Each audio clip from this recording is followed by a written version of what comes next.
ఎన్నికలు సమీపిస్తున్న వేళ జగన్మోహన్ రెడ్డి గారు వైజాగ్ని రాజధానిగా నిర్వహిస్తారని చెప్తున్నారు కదా, దాన్ని ఏ రకంగా చూడొచ్చంటారు? ఒకటి, జగన్మోహన్ రెడ్డి గారు నాలిక మడతేయడంలో ఆయన్ని మించిన ఎక్స్పర్ట్ లేరు. ఎందుకంటే ఇదే జగన్మోహన్ రెడ్డి గారు కొన్ని మాటలు అంటారు, విలువలు, విశ్వసనీయత, నేను క్రెడిబిలిటీతో ఉంటా అని.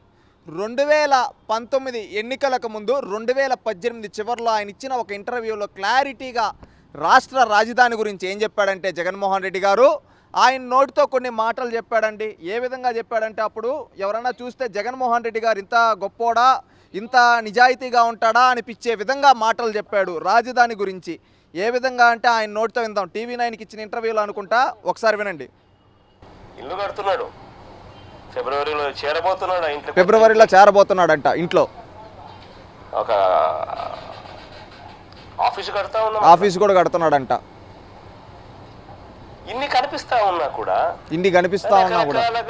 రకరకాలుగా దమ్మిని తిమ్మించేస్తారు, రకరకాలుగా దమ్మిని దిమ్మించేస్తున్నారంట. ఏదో ఒక ఆరోపణలు అంట.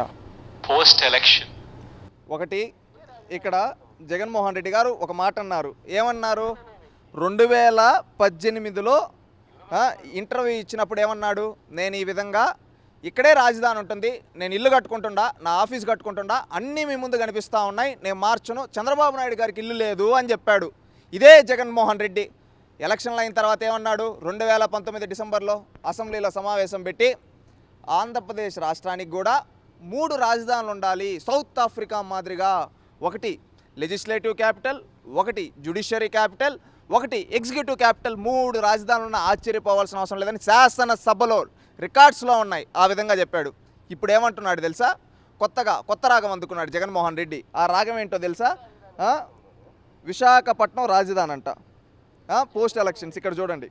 కనిపిస్తా ఉన్నా కూడా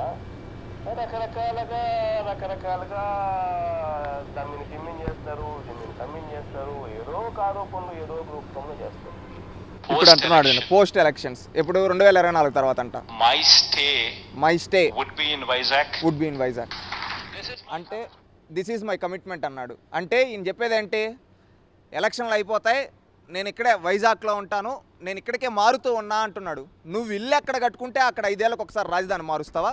2019 ఎన్నికల ముందుకు అలా, 2024 ఎన్నికలకు ముందు ఇలా ఈ రకమైన నిర్ణయాలను ఏ రకంగా చూసుకోవచ్చు అంటారు?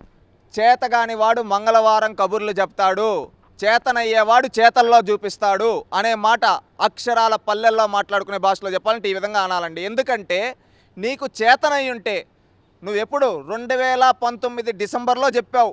ఏమని చెప్పావు? రాష్ట్రానికి 3 రాజధానులని. ఈ 5 ఏళ్లలో నువ్వేం కట్టావయ్యా? కర్నూలుకి న్యాయ రాజధాని తీసుకొని వస్తా అన్నావు, కనీసం హైకోర్టు బెంచ్ కూడా తీసుకొని రాలా. రాయలసీమ ప్రజల్ని దగా చేసావు. అమరావతి రైతులు మా రాజధాని నువ్వు ఎలక్షన్ల ముందు చెప్పావు కదయ్యా జగన్, నేను ఇల్లు ఇక్కడే కట్టుకుని ఇక్కడ, ఇప్పుడు మమ్మల్ని మోసం చేశావే అని చెప్పొస్తే అమరావతి ఆడబిడ్డల్ని, కడుపులో దాన్ని గర్భవతుల్ని చీరల్లాగి కొట్టించాడు ఈ నీచుడు జగన్మోహన్ రెడ్డి గారు.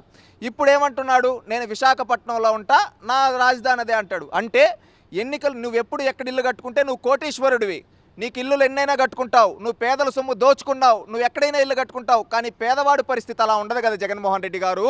ఈరోజు రాష్ట్ర రాజధానికి రావాలంటే, ఈరోజు అనంతపురం వాళ్ళు అక్కడ వరకు విశాఖపట్నం వరకు రావాలంటే ఎంత దూరం? ఆ రోజు నువ్వే అన్నావు రాజధాని అంటే. ఇతను చూడండి, వీళ్ళ పార్టీ వాళ్ళు అడుగు చెప్తారు, మాట తప్పడు మడమ తిప్పడు అని పెద్ద పెద్ద ఎలివేషన్లు ఇస్తారు. ఇదేనా మాట తప్పను మడమ తిప్పనంటే? ఆ రోజు అమరావతి రైతుల్ని రాజధాని అన్నాడు, రెండోసారి 3 క్యాపిటల్స్ అన్నాడు, ఇప్పుడు వైజాగ్ క్యాపిటల్ అంటున్నాడు. రేపు గెలిచిన తర్వాత ఇడుపులపై రాజధాని అంటాడేమో ఈ తెలివి లేని మూర్ఖుడు జగన్మోహన్ రెడ్డి గారు. ఎందుకంటే రోడ్డు విస్తరణలో దాదాపు గజం భూమి ఇవ్వడానికే చాలామంది ఎన్నో రకాలుగా ఆలోచిస్తారు. అలాంటిది కొన్ని 30,000 ఎకరాలకు పైగా సేకరించిన చంద్రబాబు నాయుడు గారి మాటను పక్కన పెట్టి, అమరావతి అభివృద్ధిని పక్కన పెట్టి ఈ రకమైన నిర్ణయాలని ఏ రకంగా చూడొచ్చు ప్రజలు రానున్న రోజుల్లో? ఒకటి, తుగ్లక్ చర్యలు అంటారు. చేతగాని వాడు మంగళవారం కబుర్లు చెప్తాడు, చేతగాని వాడు మంగళవారం కథలు ఆడుతాడు అన్న విధంగా ఈరోజు కనీసం ఒక్కిటికి కూడా వేయలేని జగన్మోహన్ రెడ్డి ఈరోజు అమరావతి పూర్తయితే చంద్రబాబు నాయుడు గారికి పేరు వస్తుందని, ఈరోజు ఆంధ్రులు బాగుపడిపోతారు, వాళ్ళు బాగుపడిపోతే ఇతని మాటలు నమ్మరు, ఇతని రాజకీయాలని నమ్మరు, ఇతన్ని వెలివేస్తారనే దురుద్దేశంతో ప్రాంతాల మధ్య చిచ్చులు పెట్టి ఈరోజు ఈ విధంగా అంటూ ఉన్నాడు. అందుకే ఎప్పుడో ఒకప్పుడు కొంతమంది మహాకవులు అన్నారు, ఏమన్నారు తెలుసా, గుణం లేని పాలకుడు కులం గొడుగు ప్రాంతాల మధ్య చిచ్చులు పెడతాడని. ఈరోజు ఈ గుణం లేని జగన్మోహన్ రెడ్డి ప్రాంతాల మధ్య చిచ్చులు పెడుతూ ఉన్నాడు. 3 రాజధానులు అన్నాడు, రాయలసీమకు రాజధాని అన్నాడు, మధ్యలో అమరావతి రాజధాని అన్నాడు, ఇప్పుడు వైజాగ్ రాజధాని అంటున్నాడు. నిజంగా చిత్తశుద్ధి ఉంటే ఈ 5 ఏళ్లలో నువ్వు వైజాగ్ చేసిందేంటి? ఈయన ఇంకొకటి అన్నాడు, నేను వైజాగ్కి విజన్ ప్రకటిస్తున్న 10 ఏళ్ళకని. ఈ 4 ఏళ్లలో నువ్వు వైజాగ్ ఏం చేసావయ్యా?